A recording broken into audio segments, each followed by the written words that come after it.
Isaias Hernandez, welcome to Good Troublemakers. How are you feeling? I'm feeling great. Thank you so much for having me, Jerome. Yeah, I wanted to bring you on the podcast because I've been thinking a lot about farm animal welfare, around thinking about plant based diets, thinking about how that has origins in so much history. But when I was going on the internet and seeing so many videos that were talking about this, I quickly came upon their videos breaking down complex ideas, educating people about that. And I wanted to learn more about your journey and how you got into that work, especially coming from the climate movement. A lot of my background comes from advocating for climate solutions, which oftentimes is not combined with the animal advocacy movement. So I want to hear your story, how you got into the position you're in now, and what you kind of want the world to know about when they hear about a plant based diet or what it means to be queer and brown and vegan. Yeah, absolutely. So my name is Isaias Hernandez. I am an environmental educator and the moniker behind QueerBrownVegan. And a lot of my platform today is focused on climate media and really making education accessible, but also culturally relevant. So I think when it comes to like plant-based eating and like the whole industry we're up against is like I am formerly environmental scientist. So I went to UC Berkeley and did environmental science. And one of the early stages in my undergraduate career is that kind of inspired me to learn more about plant-based eating is taking actually an environmental economics class and an agroeconomics class that actually explained around the intersections around our food systems and policy, but also economics. And so, right, in the United States, I think everyone can very agree now that we live in a very industrialized food system, but when you look back at history, what really got me asking more critical questions when I was younger is that the way that you're taught as an environmentalist when you're looking at agroeconomics is that a lot of these famous, economists and like policymakers really devalued the land by associating the fact that that the land was a commodity, that the animals were commodities, and that labor was a commodity. And so what they actually did is that, in the early eras of industrialization for the United States, we saw this really mass mobilizations of small agricultural towns being transformed and moving over to large concentrated areas of industrialized agriculture. And this gave rise to like one, obviously the large industry that we're in today with meat, big meat, but also like this whole globalized food market of ingesting our markets, our soils into these types of monocultural crops that we're living in today. And while it's true that our economic GDP in agriculture has increased over time and it contributes a lot to employment for people and other things, the other side that the environmentalist doesn't say is how sustainable is it? And a lot of these economic models, when we look at our food systems, specifically with meat or fish, a lot of them sometimes operate with this idea of like OSY, which is like optimal sustainable yield. And optimal sustainable yield is basically measuring the amount of resources to be able to deplete certain ecosystems that wouldn't have quote unquote negative environmental discharges. And so as an environmental scientist, I think I became very disillusioned with the fact that when you're talking about these classes, we already devalue ecological wealth of our species, especially with the non-human world. And so I think when I was only 21 as a senior in college, I just read more about this idea of like why plant-based eating is essential. And that kind of started to really ask critical questions like as an environmentalist, like what am I doing other than just studying this major? And so I think I saw plant-based eating and veganism as a way to extend myself to compassion, but also to understand like some of the steps that I can take. But I think that, it's interesting when people say, like, did you come from the environment or the animal side? I think I came from both, is that I disagree. I don't agree with the ways that animals are being slaughtered. But I also, from an environmental perspective, I don't like how labor X is exploited, but also too the legacy of our food systems can be really traced back to slavery, and that itself is like why we look at these behemoth systems and ask ourselves like this is not an indigenous way of producing food. This is a very western colonial mindset of this idea that people came together to displace indigenous lands, to create these monocultural farms, to inject the large amounts of pesticides and harmful chemicals into our foodway, that we've created this giant now where our soils are being depleted and we are losing massive biodiversity due to industrialized agriculture. Yeah, I mean, you got right to the heart of it in that sense that so much of what is considered meat-based diet right now comes from the existence of colonial exploitation over people. When you talk about slavery, like I think it even goes farther back to that. You're saying of like indigenous ways of engaging with animals. There is an example of taking like Mesoamerican indigenous folks and the fact that they work with dogs, they had guinea pigs, they had llamas, and there was no existence of that industrialized form of animal labor that we can trace back from modern industrial facilities. And when these Spanish colonists come over and try to colonize, the first thing that they were talking about was this idea of right and wrong foods, where if a white settler were to eat indigenous food, they would become inferior and they would, in a sense, become savage. That is some of a root of what has led to today, where they continued that idea, where there was tied to even religion, where there was a sect of Catholicism, where they would have the traditional practice of eating like a wheat wafer that would represent like the body of Christ, and like the wine or grape wine that would represent the blood of Christ. And in Mesoamerica, they had this idea of like maize being a suitable substitute, but it was seen as like completely out of the question. They couldn't have that as a substitute because of that idea that anything that came from indigenous culture could not be a representation of the body of Christ. And that goes all the way into meat production. I think it was the second voyage of Christopher Columbus in 1493. They brought over horses and they brought over pigs. They brought over these European animals and they just let them loose on the land. And they ate much of the indigenous crops that were there. And that led to them having this malnutrition that was happening because they were going through the winter not having the crops that they were expecting to, because these large herds of pigs were going through and just destroying their food. Like later on, when we can look through American history, you can see it like so much of the coercion into European lifestyles came from where if you wanted upward social mobility within colonial society, you would have to adjust whether you ate. And a prize for that would be the receiving of cattle, because there was a story of a Pueblo person who basically was trying to raise the ranks in colonial society, and would see that not only do you have to subjugate the animal, but the act of eating an animal is something that's seen as luxury, and that continual exploitation was something that was seen as that prestigious act. And even today, like we see like so many Americans have adjusted to the idea of that eating so much meat is normal. And we look at the global way in which people have formed their diets, it's so out of the norm. And tying that back into the work that you do, we come from communities of color and from the global majority that talk about how and come from a tradition of not having meat-based diets as the default. And we're seeing a movement across the US, across Los Angeles, with a plant-based treaty to recognize that redefining of relationship with meat. How have you seen that transform within political movements, within cultural movements, to recognize that plant-based diets aren't just a transition towards the future, but a recognition of the past of history that's occurred? Yeah, I mean, like, I think it kind of goes back to, like you were saying, like, in reflective of our cultural history. So, like, from myself, my parents are from Mexico and ancestors are from Mexico, and Latin America in itself, especially in the Mexico region, like, it used to be a large fungivore population. So, like you were saying, that a lot of the indigenous food systems were almost severed through, Spaniard colonization. And I admit that, like, I am a product of that because of what happened to my people. And so, like, I think when it comes to looking about like how we're shifting in movements, I like to really quote and always cite wonderful two Black vegan authors, Af and Sil Ko, who really were able to understand that white supremacy really falls, speciesism and racism are definitely not the same, but they fall under the umbrella of white supremacy. And that is very, very accurate, because I think that when we talk about liberation, right, or total liberation, that vegan activists have framed it as this way, is that total liberation really acknowledges that, yes, animal suffering is a huge issue, but even the ways that we dehumanize the non-human world or the more than human world, we also are contributing to that injustice. So what I have seen it is that, like, when it comes to movement spaces specifically, I think one is the framing of language, right?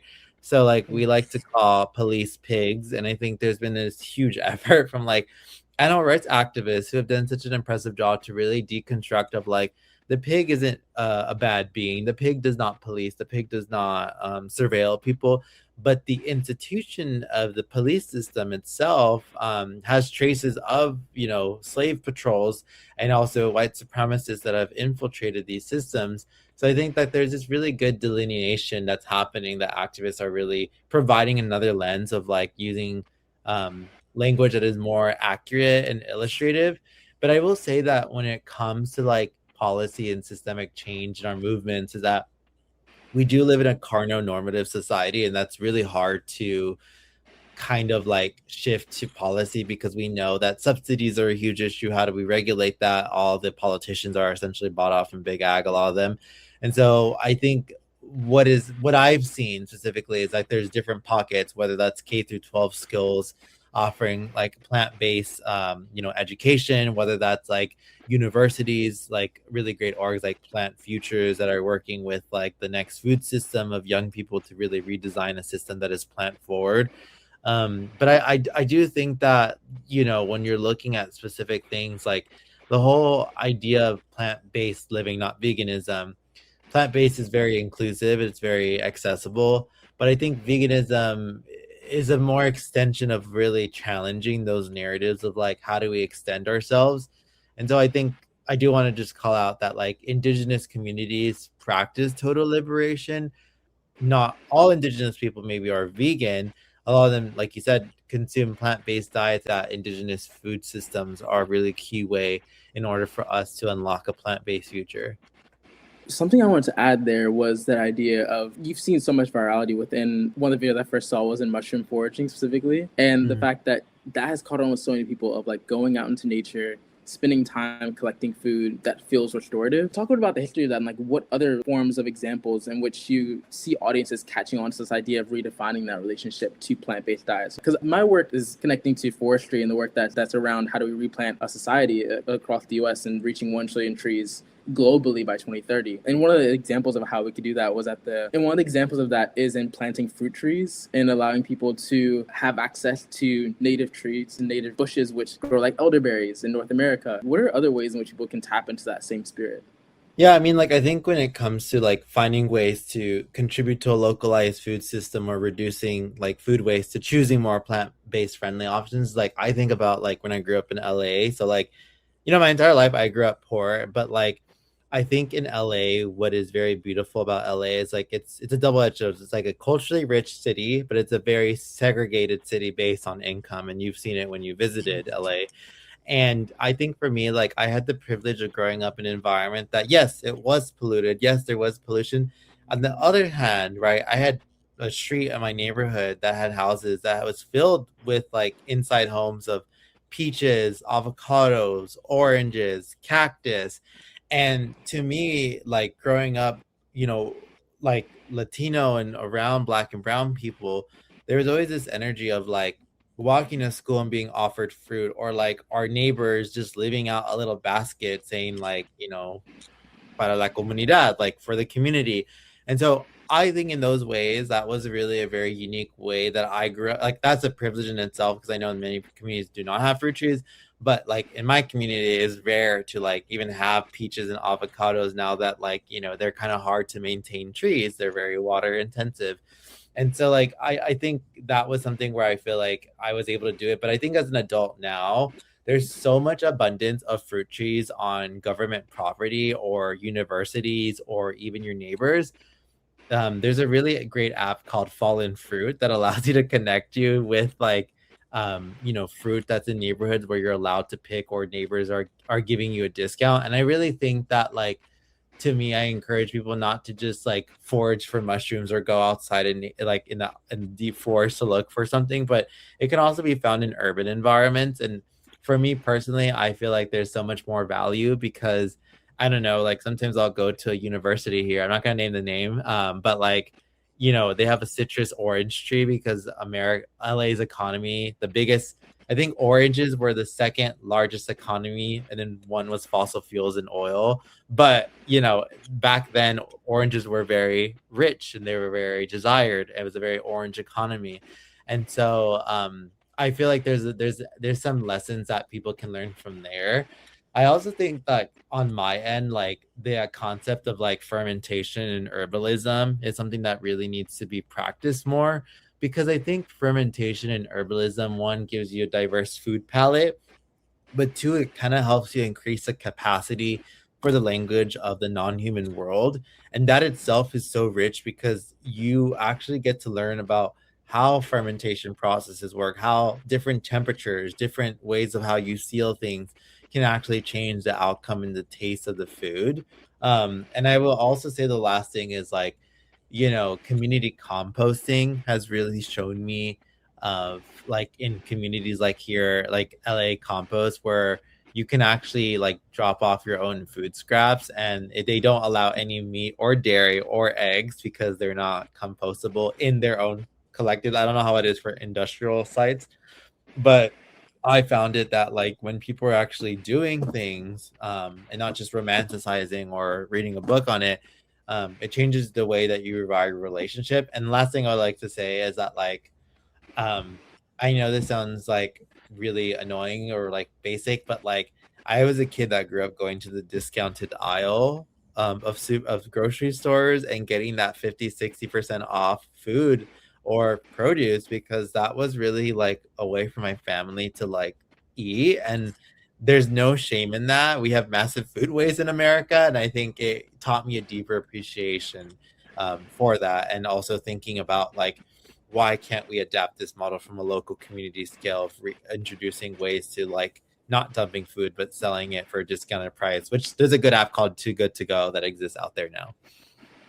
Yeah, no, I totally get you with, and like growing up shopping at the dollar store, me and my dad would literally have our entire meal from dollar store food. And the fact it was seen as something that was shameful, but this is something that's so economical. But something that Yeah. was also challenging within that was from a very young age, I wanted to be at least vegetarian. Spent so much of like my high school and college years trying to transition to Mhm. that. And for the past 4 or 5 years, I've been fully vegan. And what's been really interesting to see is that connected to food waste, that food and like meat based food is oftentimes some of the cheapest you find. But then you realize that most of food waste doesn't just come from like humans wasting food on our plate, but also the fact that so much of the calories that we're growing is going to animal agriculture. And that upwards of 40% of the land is going to cattle Mhm. grazing, when so much of the density of our food can really transform within the beans, within the maize, within the kind of protein-rich plant-based fibers which you can gain from a plant-based diet. And you talk a lot about the process of food waste and how people can think about food deserts and how all those issues of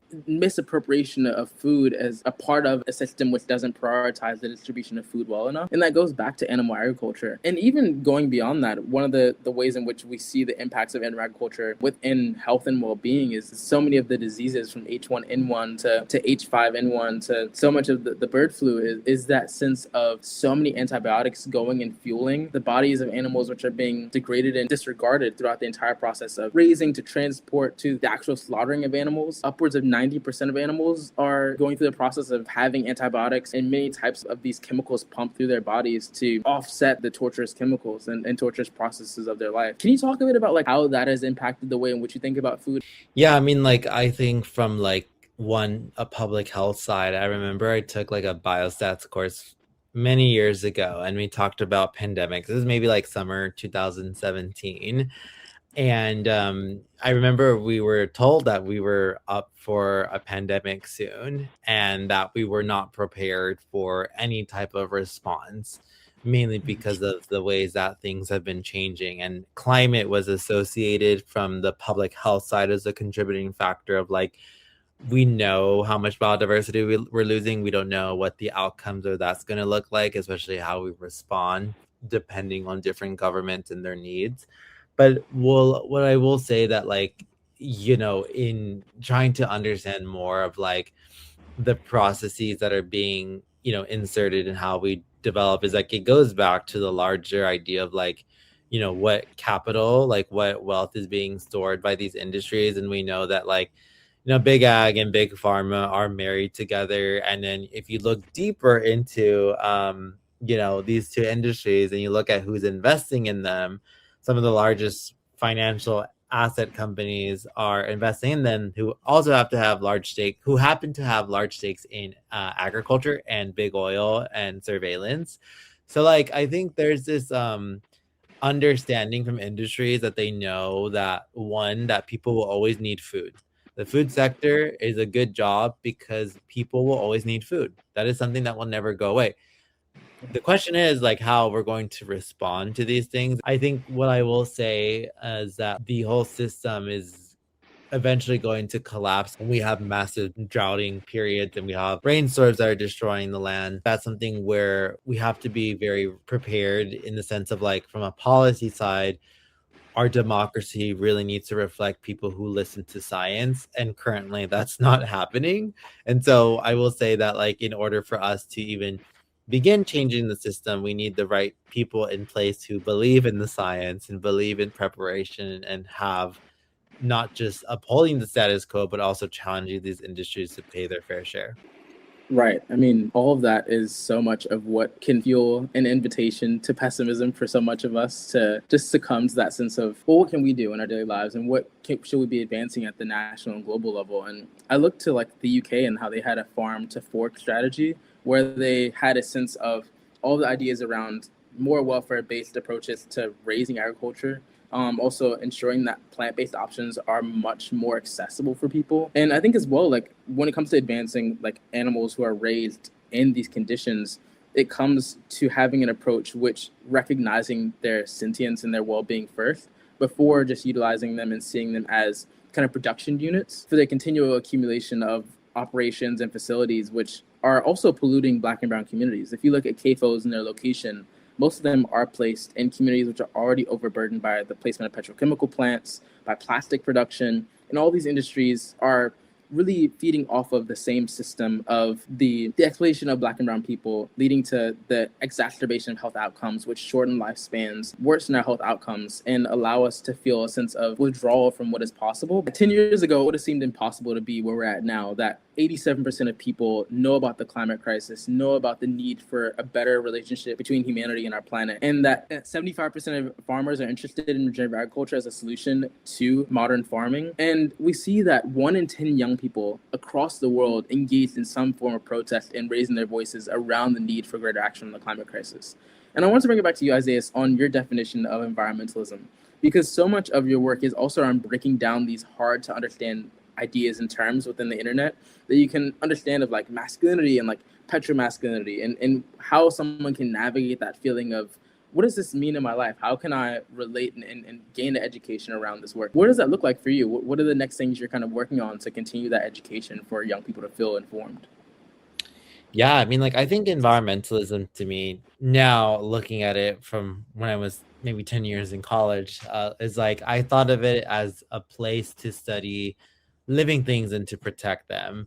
But I think environmentalism now is to like illuminate the living and non-living world around us. And that means to extend ourselves to recognize that the actions that we take today are have consequences, but also they are miracles of how we can develop as a society. And I think in terms of like next steps as a climate educator, I think my goal has always been to like, yes, to create this accessibility for young people, because I think at the time there wasn't that many like young educators talking about these things from a very introductory lens. But I also think that like to me is to like reframe the ways that we think about our world today of like how do we generate ecological wealth over generational wealth, because while I understand that we need money to pay our bills in this economic system, I think that often the narratives of generational wealth are simply untrue unless you come directly from wealth. And, I think that like generational wealth has often been this very individualistic of like, well, me and my partner are good together, or me and my family only need a mansion and that's it. And it's like, forget the neighbors. I think there's this idea of like, how much do we need to do? And I think in our Western society today, like, we like to poke fun of like spiritual and religious leaders or values of like it's spiritual woo woo, but America has its own spirituality too. Like a lot of scholars have said that like our new spirituality is consumerism. Why is it that we see videos of so many people that are running for the latest new product drop, but what about when it comes to supporting their community and then complaining that it's hard to make friends out there? So we have become so obsessed with valuing non-human logo entities as these friends of ourselves than over people. We have valued brands over the 5 plants or the 5 fungi down the street from our house. What type of culture or society that we're creating?